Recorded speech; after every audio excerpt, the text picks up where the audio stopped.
Hello friends, வணக்கம் and welcome to கோமோஸ் kitchen. நாம் இன்னைக்கு பார்க்க போகிற recipe quick tiffin box recipe தான். டே 26க்கான ரெசிபி.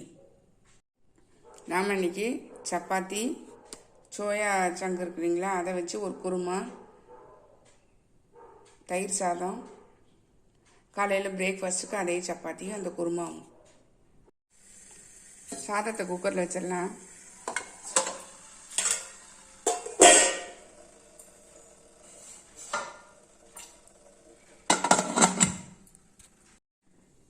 சோயாவை நல்லா வெந்நீரில் போட்டு ஊற வச்சுருக்கேன் ஒரு 10 நிமிஷமாக. நம்ம இப்போ குருமாவே பார்த்துருவோம். அதுக்கு முன்னாடி சப்பாத்திக்கு மாவு பிசைஞ்சிடலாம். கொஞ்சம் உப்பு சேர்த்துக்கிறேன், கொஞ்சம் ஆயில் விட்டுக்கிறேன்.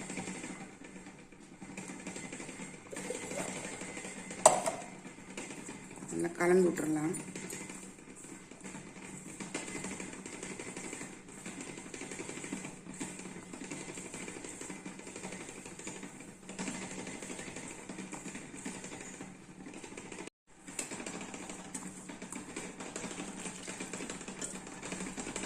கொஞ்சம் வெதுன்னு இருக்கிற தண்ணி ஊற்றிக்கோங்க. தண்ணி ஊற்றி பசைஞ்சிடலாம். பசைஞ்சிட்டு காமிக்கிறேன் உங்களுக்கு. மாவு பசஞ்சாச்சு பாருங்க. நல்லா மூடி வச்சிடலாம். ஒரு 10 நிமிஷம் ஊறட்டும். குருமாவுக்கு பார்த்துடலாம். அடுப்பில் பேன் போட்டிருக்கேன். ஆயில் விட்டுக்கலாம்.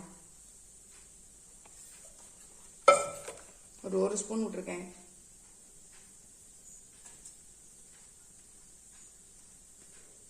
இதில் 2 லவங்கம், ஏலக்காய், 2 ஏலக்காய், பட்டை, 2 லவங்கம், அன்னாச்சி மூக்கில் கொஞ்சோண்டு, கொஞ்சம் சோம்பு,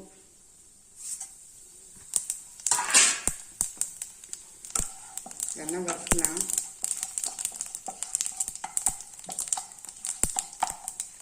இதில் வெங்காயம் நறுக்கி வச்சுருக்கேன், அதை சேர்த்துறேன்.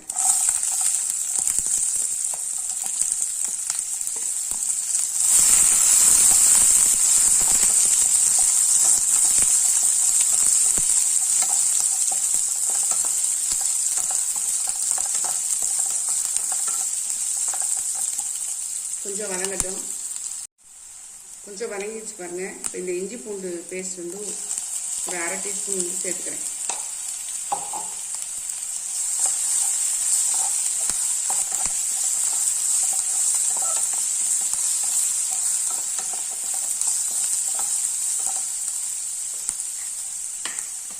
இதில் தக்காளி சேர்த்துறேன். ஒரு மீடியம் சைஸ் தக்காளி கட் பண்ணி வச்சுருக்கேன், அதை சேர்த்துக்கேன்.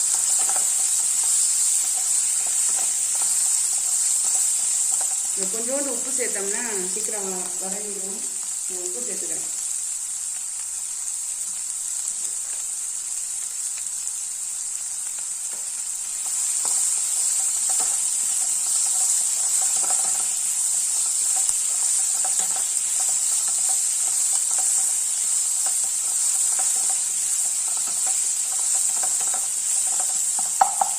கொஞ்சம் வதங்கட்ட காமிக்கிறேன். வெங்காயம் தக்காளி கொஞ்சம் வதங்கிச்சு பாருங்க. நம்ம இந்த மசாலா பொருட்கள் எல்லாம் சேர்த்துடலாம். 1/4 ஸ்பூன் மஞ்சள் தூள், காரத்துக்கு ஏற்று நீங்கள் உங்களுடைய மிளகாத்தூளை பார்த்து போட்டுக்கோங்க. நான் 1/2 டீஸ்பூன் போடுறேன். மல்லித்தூள் ஒரு 3/4 ஸ்பூன் போடுங்க.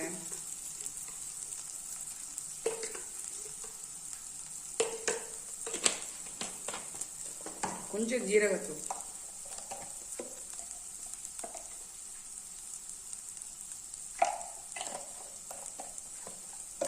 நல்லா சிம்மில் வச்சுட்டு மசாலா கரைஞ்சிடாம கலரி விட்டுருங்க.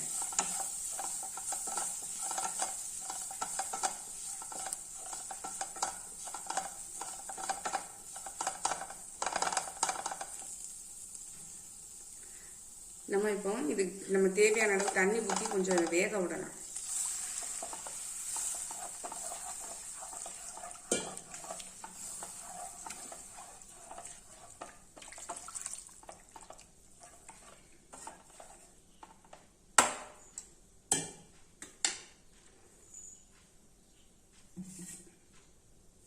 சோயாவை வந்து வெந்நீரை ஊற வச்சு வச்சுருக்கேன். இப்போ நல்லா அலசிட்டு புளிஞ்சு இதில் சேர்த்துடலாம்.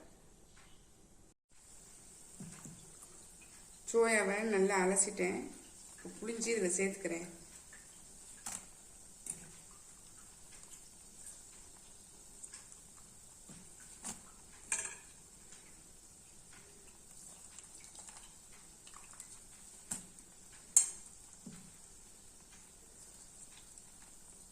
நான் 1/2 கப்பு தான் எடுத்தேன்.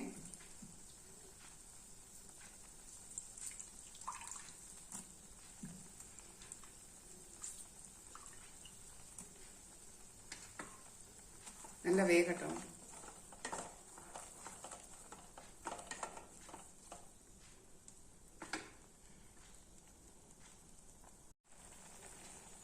இதில் வந்து ஒரு 1.5 சில்லு வந்து தேங்காய் எடுத்திருக்கேன். ஒரு கைப்பிடி அளவுக்கும் கம்மியாக தான், ஒரு 2 டேபிள் ஸ்பூன் உடச்ச கடலை எடுத்துருக்கேன். இதை நல்லா வந்து அரைச்சி வந்து விழுதாக இதில் சேர்த்துடலாம். இதில் நீங்கள் முந்திரி பருப்பு சேர்க்கலாம் சேர்த்துடலாம். நான் இன்றைக்கி வந்து பாதாம் பருப்பு ஒரு 2-3 சேர்க்குறேன். அரைச்சி வந்த பாருங்க, இந்த அரைச்சி வந்த விழுது இதில் சேர்த்துடலாம்.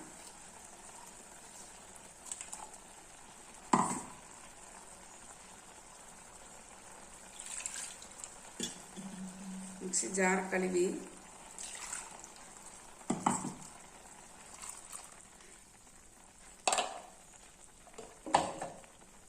நல்லா கலந்து விட்டுறலாம்.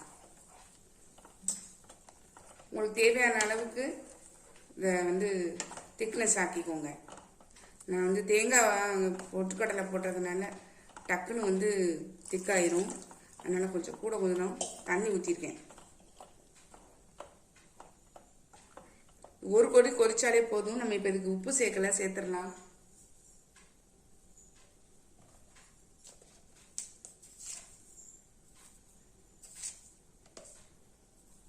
ஏற்கனவே தக்காளி வதங்கிறதுக்காக கொஞ்சம் சேர்த்துக்கோம், அதனால் பார்த்து சேர்த்துக்கோங்க.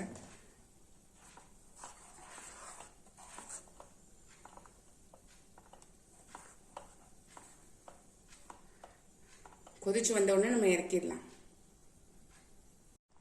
குருமா ரெடி ஆகிடுச்சு பாருங்கள். நம்ம கொத்தமல்லி தலையும் கருவேப்பிலையும் வந்து தூவியாச்சு. இப்போ நம்ம ஆஃப் பண்ணி இறக்கி வச்சிடலாம். பொரிகடலை துவையல் பார்த்துடலாம். பொரிகடலை வந்து ஒரு கைப்பிடி அளவு போட்டிருக்கேன். ஒரே ஒரு பச்சை மிளகாய் போட்டிருக்கேன். ஒரு பல் பூண்டு, கொஞ்சம் கருவேப்பிலை, உப்பு சேர்த்து அரைச்சி காமிக்கிறேன். பொரிகடலை துவையல் ரெடி ஆகிடுச்சு பாருங்கள். நம்ம இப்போ வேறு பாத்திரத்தில் மாற்றிடுறேன்.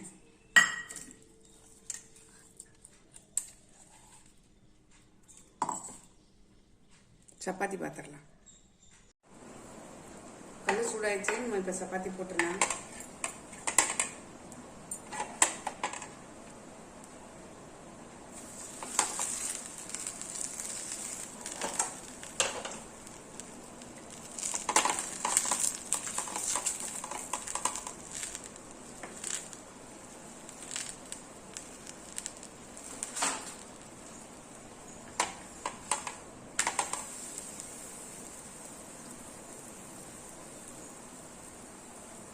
சப்பாத்தி எடுத்துகிட்டு காமிக்கிறேன்.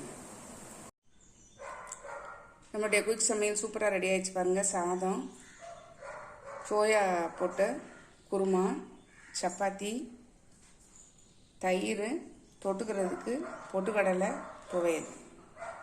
டிஃபன் பாக்ஸ் ஃபில் பண்ணிடலாம். சப்பாத்தி,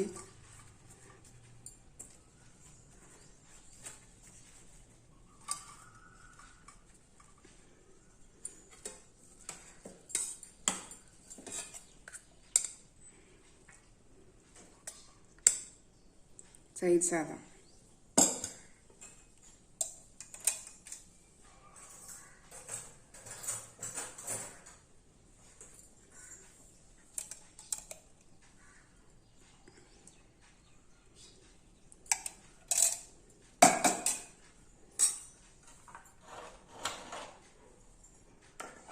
சோயா குருமா,